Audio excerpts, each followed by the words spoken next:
Hello दोस्तों, नमस्ते, प्रणाम। हमारे यूट्यूब चैनल में आप सभी का स्वागत है। एक बहुत ही दर्दनाक बेटी विदाई गीत लेकर आई हूँ।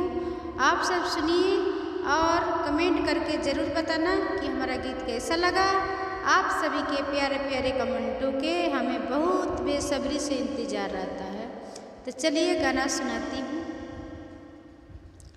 पापा जी मैं बिछड़ती हूँ, नमस्ते मेरा ले लेना।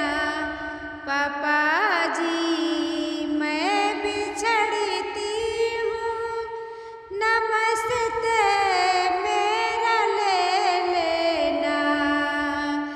जिस दिन गोदी में खिलाए उसे कभी याद कर लेना।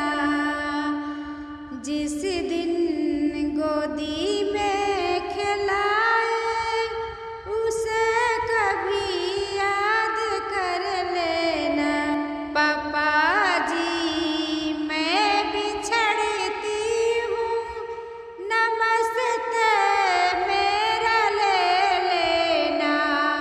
पापा जी मैं बिछड़ती हूँ, नमस्ते मेरा ले लेना।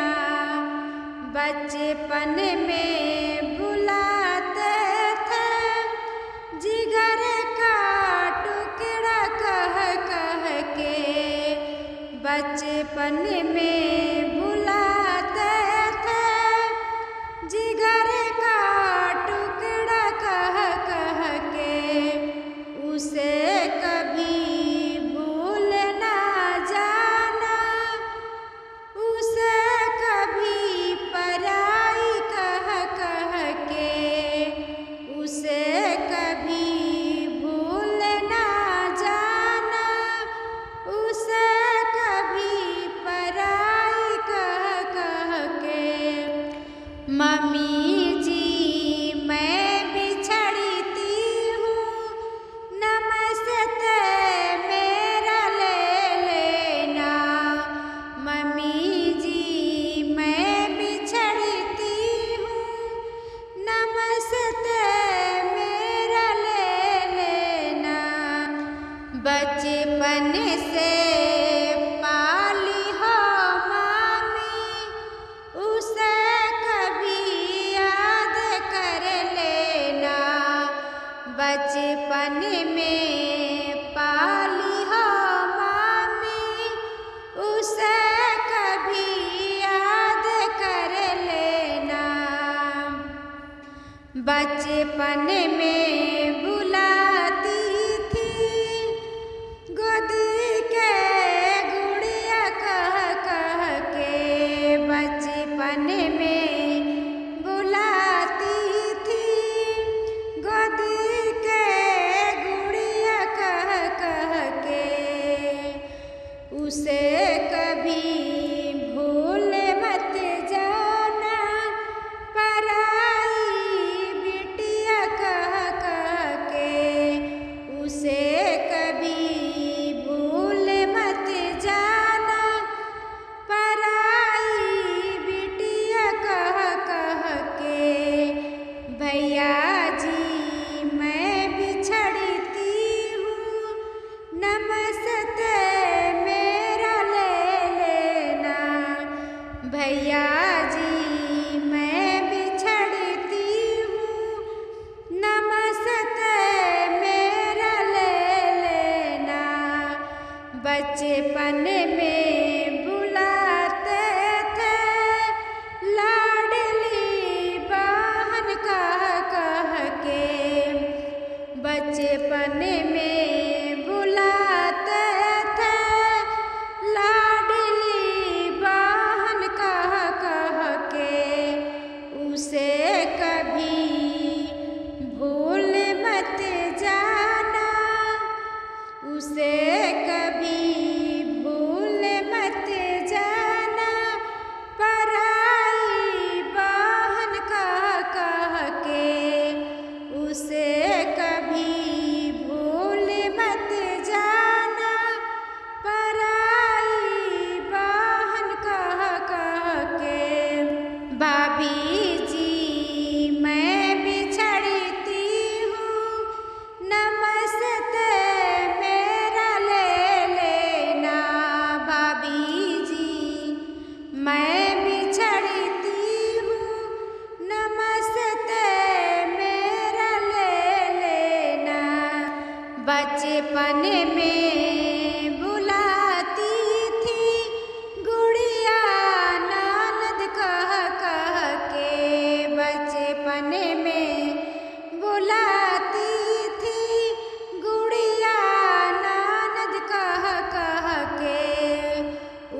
और गाना सुनाने जा रही हूँ जो कि बहुत ही दर्दनाक गीत है। ससुराल में बेटी शादी करके चले तो जाती है, लेकिन दहेज के लिए कैसे बेटी ससुराल में जलती है, आप सब गाना के माध्यम से सुनिए। चलिए सुनाती हूँ। जनती जय जारल जइबू आगे में दहेज के,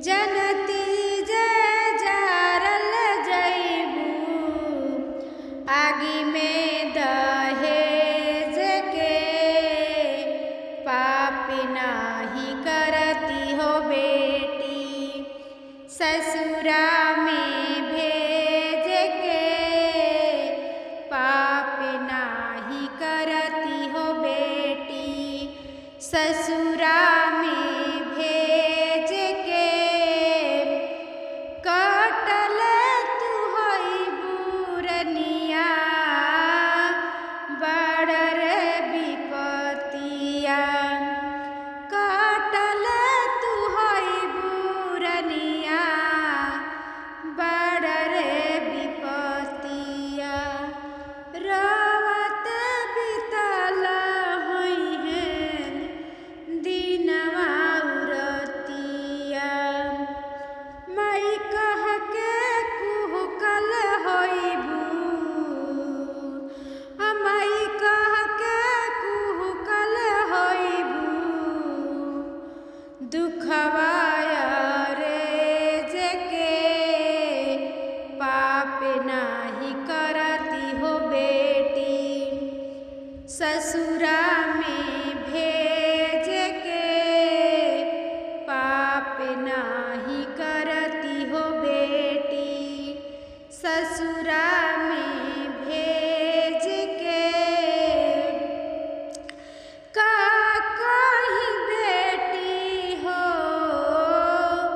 अपना नसीब के, का कहीं बेटी हो अपना नसीब के, बेटी हो के काहे अइलू घर में गरीब के, बेटी हो के काहे अइलू घर में गरीब के, जिन दे जलाई रे गइलू, जिन दे जलाई रे गइलू, आगे में दहेज के, पाप नहीं करती हो बेटी ससुरा में भेज के, पाप नहीं करती हो बेटी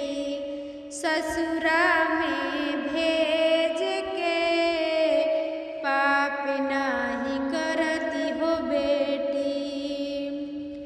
सही लेती सुनी लेती लोगवन के गारी, सही लेती सुनी लेती लोगवन के गारी, करती बियाह नहीं रखती कुंवारी,